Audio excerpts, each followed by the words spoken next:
આજે આપણે જન્માષ્ટમી વિશે સંક્ષિપ્તમાં જાણીશું. શ્રાવણ વદ આઠમ.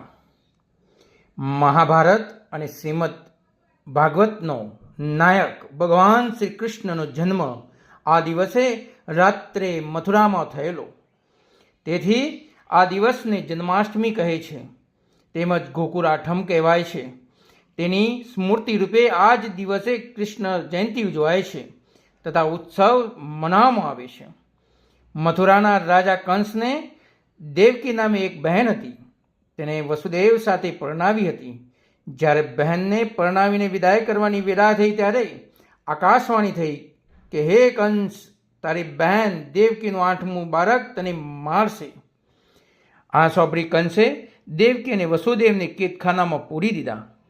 ત્યાં બધા મળીને દેવકીને 7 બાળક અવતર્યા અને તે સાતેયને કંસે મારી નાખ્યા. અને 8મા બાળક તરીકે ભગવાન શ્રી કૃષ્ણે જન્મ લઈને કંસને સંહાર્યો. આ દિવસે લોકો ઉપવાસ કરે છે, કૃષ્ણ ચરિત્રની કથા સાંભળે છે, બાળકો મેળામાં જઈ આનંદ માણે છે અને રાતના 12 વાગે કૃષ્ણ મંદિરમાં કૃષ્ણનો જન્મ થયો હોય એ રીતે ખૂબ જ ઉત્સાહથી ઉત્સવ મનાવે છે. જય શ્રી કૃષ્ણ, જય શ્રી કૃષ્ણ.